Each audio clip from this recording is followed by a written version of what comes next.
Okay, so I'm just preparing the chrome as much as I can, just trying to fill time while the car's out being painted. So I've been mounting the little brackets in the windshield posts so that I can start assembling the windshield. Of course, I can't really assemble the windshield yet until I get the actual painted posts back, because you have to pre-assemble the sides first and then install the top and bottom chrome parts with the glass. But I have done that anyway, so I did buy a new set of brackets and screws because some of the screws had to be drilled out of the old one. I wasn't able to save all of them. However, the brackets were all still in good shape, so I'm reusing all of my original brackets here and just putting them in with the screws. And as I noted when I took this apart, you'll see the have to be flush with the bracket. They can't be sticking out at all. And so to do that, what I'm doing, because the new screws that this comes with are a little bit too long, so you have to pre-grind them. So I run them into a bracket like this and then just grind them down with a grinder, and then now they're all the right length, so they're all short enough. So with those brackets installed, now there's 4 screws each that screw this chrome into the painted windshield posts. Once those are assembled, then we can install it with the glass and rubber. So I've got all new, this is the new glazing rubber that wraps around the glass all the way around. And then here's the lower seal that goes into the bottom chrome rail that seals the windshield to the body when it's in the upright position. So, and these rubbers, I get these from McGregor Coach Trimming in Ontario. He's the best for all of this unique rubber, and highly recommended. And meanwhile, I've got all the rest of my chrome bits here ready to go. Here's windshield posts, and for the lowered position, here's where the stanchions go in, and the boot lid handle and all the gaskets for that, including the further hinges and just all the bits and pieces. There's the rest of the pieces for the windscreen and the grille fasteners. And so once the car comes back from paint, we'll be getting into this. There's top brackets and all the top and tonneau 10X fasteners. I've been able to collect enough of the early knurled head 10X fasteners that these early cars all had, so these are very unique. You can't buy those anywhere.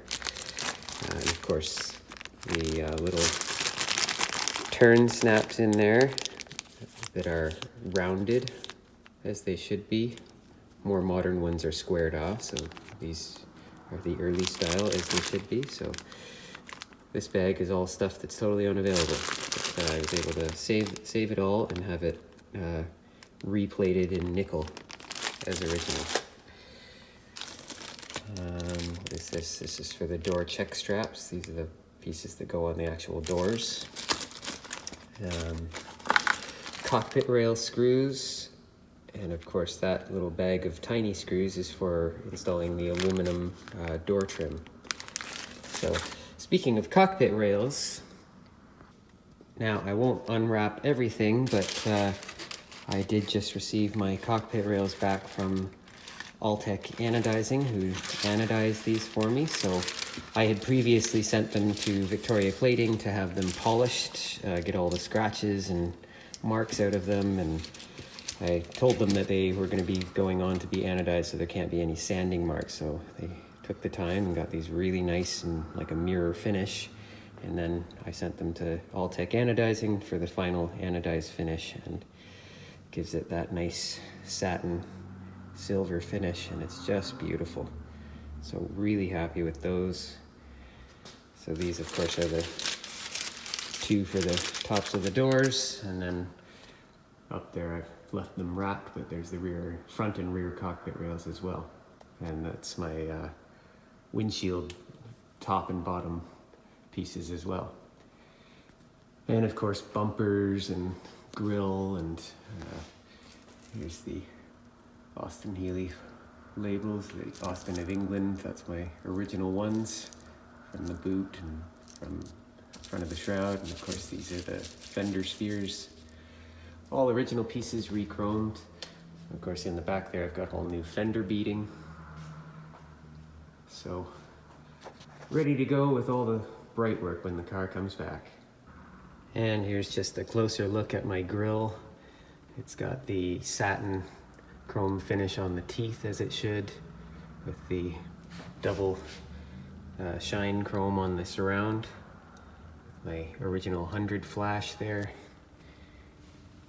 Beautiful. Can't wait to install this stuff on the car. So I've just finished hand painting the insides of all of my bumpers and overriders. So these were originally hand painted in like just a silver paint to protect them. And so yeah, that's all done. So just getting ready to assemble these bumpers now. Let the paint dry overnight. Got a really nice silver finish on the insides of everything as original. So I'm just installing the little rubber strips that go onto the overriders. Leave them long for now and trim them off after they're installed. Can cut them off even with a razor blade. And each of these guys installs with, they've got these special little bolts. You can get them through Kilmartin out of Australia. You can see they're a special little domed head bolt that slots into these overriders like that. So it can't turn. And then you just offer it up to the bumper, it comes through the hole, and you got your flat and lock and nut. So that's how they install. A couple things to point out. So this one being the front bumper that I'm holding, it's got the 4 brackets for, or 4 mounting points for the bumper brackets, whereas the rear bumper relies on using the same bolt as the overrider for the bracket. So there's a difference between the front bolts and the rear bolts. The rear bolts are longer because they're utilizing that bracket, the bumper bracket, as well as the overrider. So the front ones are shorter, so that's one thing to note. Also, the bumpers themselves, to make sure you get your overriders pointed right, as you can see, there's a tall end and a short end. The tall end is on the top. In both cases, the front and rear have a tall and short end, so you got to make sure they're pointed the right direction, so you get your overriders pointed up or down. So I'll put those together and show you how they look. And there we go. So overriders are all installed. You can see I've cut off these rubbers nice and even, and you want to make sure you cut them off following that same profile. So it is on a bit of an angle, but that's how they were done. So there's my rear bumper. Of course, I'm ready to now, I can install the license plate light, except I've still got to get the little bracket. There's a little flat bar that bolts onto, that bolts on under here, as you can see. So I got to get that little bracket still. I was missing, I didn't even have proper bumpers for my car when I got it. The car came with later 3000 style bumpers, so I was able to sell those, and I got this, well, here's the rear bumper, and then there's my front bumper and grille, windshield pieces. I got this pair of original 100 bumpers from a client, thanks again Kurt, that are re-chromed, and really nice to have a set of original bumpers. The repros that are out there are not correct. The repro overriders don't have this proper flat spot on the top of them. They're too round. And the repro bumpers are too flat, especially this rear bumper. It should follow the profile of the back of the car quite evenly, and the repros are too flat, and it actually gets too tight where it comes in the middle. It's too close to the car. So that's one telltale sign of original bumpers, is that they follow the profile of the car really nicely. Okay guys, I just got this in the mail. It is another option for doing the heater hoses, the defroster hoses for Austin Healey heaters. And so you can see it is more accurate of a reproduction. It's the right size. I got this from Moss Motors actually. It's they've now bought out XK's Unlimited, for the Jaguar supply, and this is what Jag 120s, XKs, and even E-Type, well, no, XKs use this for their heater hose. And as you can see, it's a wire wrapped with like a cloth, rubberized cloth coating. But it has the right look to it for the Heeleys. The Heeleys were the same process, but it was like a paper coating. So what I'm gonna do is paint this to look like the paper color. So I've got this light oak, it's a Sem coat. This is what I use for dyeing upholstery and vinyl and carpet and stuff. It stays flexible, and so any movement, it's not gonna crack. And it is a nice flat finish too, this stuff. So see how she goes. I think this is gonna look even better than the actual paper ones I have in there right now that I got from SC Parts. The ribs are way too close together. They're like double, triple the width of this one.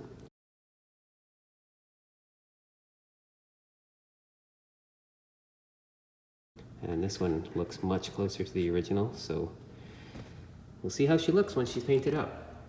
Okay everyone, so my first attempt at improving on these hoses was to paint them, and that's just clearly not working. Even though I'm using the flexible vinyl paint, it's no match for the flex that these actually do, and just doesn't want to adhere to this material.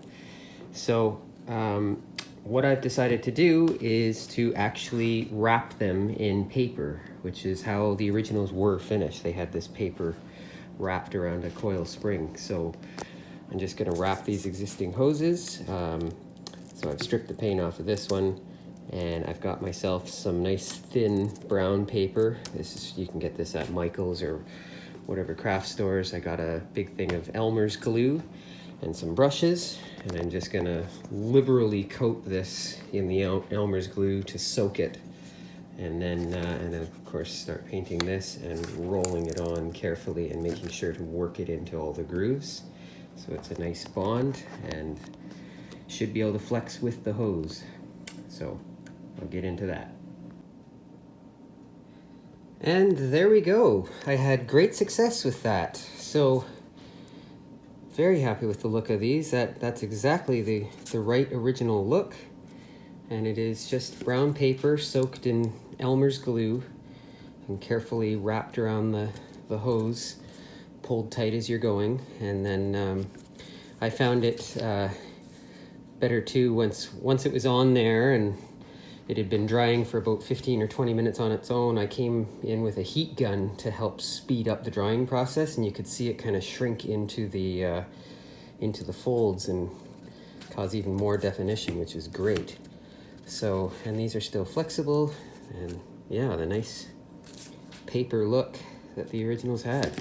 So, very happy with that. I've got more than enough to do my car.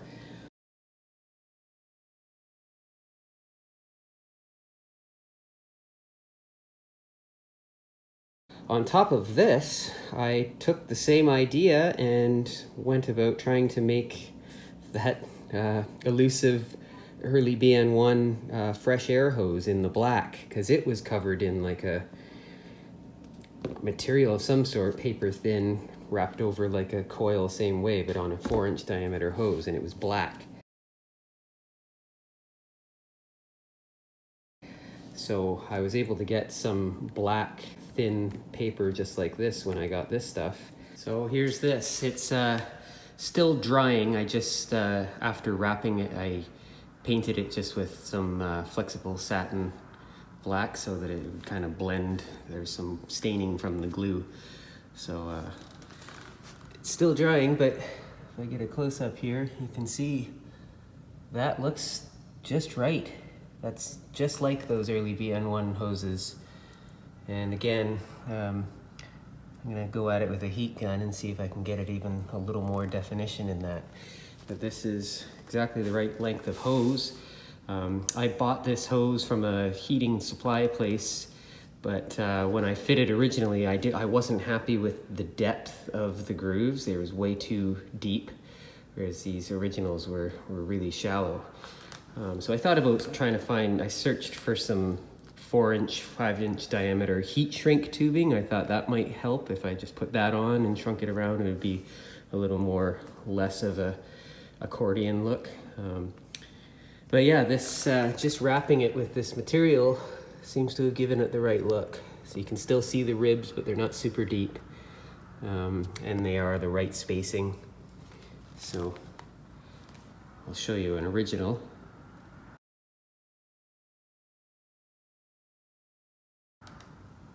And once this dries to a flat finish, you should have the right look.